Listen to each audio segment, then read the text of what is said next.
Good day, here are the top stories from the Philippine News Agency. We begin with a significant development in the country's ties with Southeast Asian neighbors as the Philippines and Singapore take major steps to strengthen partnerships. President Ferdinand R. Marcos Jr. and Singaporean President Tharman Shanmugaratnam solidified the two countries' partnership on Thursday by witnessing the exchange of two key memoranda of understanding focused on protecting Filipino health workers and addressing environmental concerns. The first MOU on the recruitment of Filipino healthcare workers emphasizes fair, ethical, and sustainable recruitment practices. It aims to balance the healthcare needs of both nations while fostering personal and professional growth of Filipino health workers in Singapore.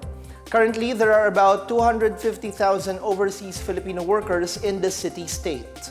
President Marcos expressed confidence in Singapore's legal and judicial systems to protect the rights and welfare of Filipino workers. In addition, a memorandum of understanding was also officially signed for collaborating on carbon credits as outlined in Article 6 of the Paris Agreement. President Marcos says the pact aims to encourage both industries and individuals to reduce their carbon footprint while allowing the government to generate financial resources to support environmental initiatives. During the bilateral meeting, the two leaders also discussed deepening cooperation in various sectors such as defense and security, trade and investment, and new areas such as sustainability and in energy. President Marcos also expressed optimism that the Philippines and Singapore would forge new agreements in the areas of health and maritime security. During his three-day state visit to the Philippines, President Shanmugaratnam says Singapore and the Philippines could work together through their governments, corporations, and philanthropic agencies. Despite their differences, he says both countries share the same aspirations to improve the lives of their people and that Singapore believes in the Philippines' economic potential, noting the interest of Singaporean businesses in investing in the neighboring country.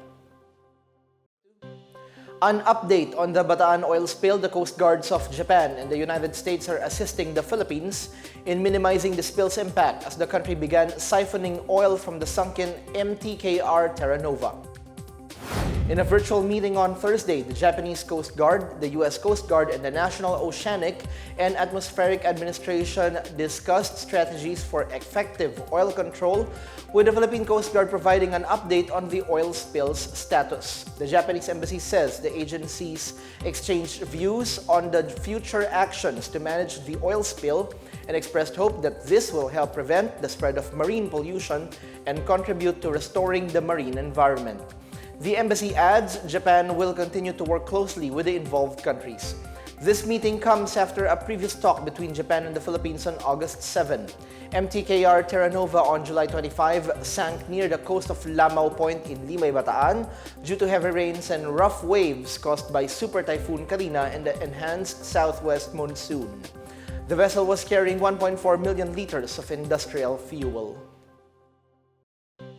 Shifting gears now, the Department of Agriculture is meeting with hog industry stakeholders and local officials to lay down its rules of engagement for the government-controlled vaccination against African swine fever. The DA says the province of Batangas is set to receive today 10,000 doses of emergency procured ASF AVAC live vaccines. DA Assistant Secretary Dante Palablica stresses that the farmers must agree with the agency's requisites and conditions during the rollout and monitoring. Under the rules of engagement, subject hogs must neither be previously infected nor show any symptoms of ASF before they receive the vaccines. ASF vaccines should only be given to growers or hogs between 4 and 22 weeks old. Likewise, beneficiaries will undergo 30 to 60 days of strict monitoring to assess their reaction to the vaccine. The Bureau of Animal Industry, Food and Drug Administration, as well as private stakeholders, will submit their observations to an independent technical advisory group, which will recommend if the vaccine rollout would push through or be halted.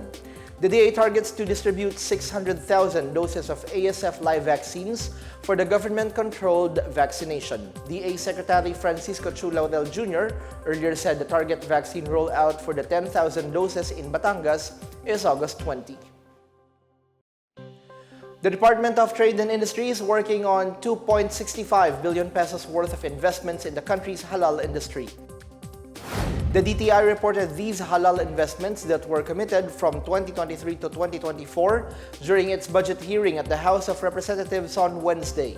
DTI Task Force Halal Industry Development Program Manager Alim Siddiqui Gyapal said these projects include a halal-friendly hotel in Clark, a poultry facility in Tarlac, halal certification for 500 micro, small, and medium enterprises, and 100 million pesos worth of assistance for SMEs who are about to export and participate in trade missions. Aside from attracting investments, Gyapal said the task force has registered 32.8 million pesos in sales for halal goods. He says under the Philippine Halal Industry Development Strategic Plan, the DTI is looking to increase halal sales by 20% this year. The Philippines targets to double locally made halal certified products and services by 2028 to 6,000 from the current 3,000. The strategic plan also seeks to attract 230 billion pesos in investments and create 120,000 jobs. Plan your vacation and trips ahead as a long weekend looms. The holiday for Ninoy Aquino Day on August 21 will be moved to August 23, Friday. President Ferdinand R. Marcos Jr. moved the special non-working holiday from its original date, which falls on a Wednesday. Executive Secretary Lucas Bilsamin signed Proclamation 665 on Thursday, amending the list of regular holidays and special non-working days for 2024. This means workers can enjoy a long weekend as August 26, Monday, is a regular holiday for National Heroes Day. Marcos says the longer weekend promotes domestic tourism while maintaining the historical significance of Ninoy Aquino Day. The occasion commemorates the assassination of former Senator Benigno Aquino Jr., the husband of the late former President Corazon Aquino. That's the latest and the biggest stories on the PNA Headlines. For more news updates, visit our webpage, pna.gov.ph, or our Facebook and X account, Philippine News Agency. The PNA Headlines is also streamed via the Serbisha Facebook page. You may also watch the PNA Headlines through the Philippine News Agency's YouTube account and via the News and Information Bureau website under PNA News. I'm Bench Bondok. This is the PNA Headlines, bringing stories that unite the nation.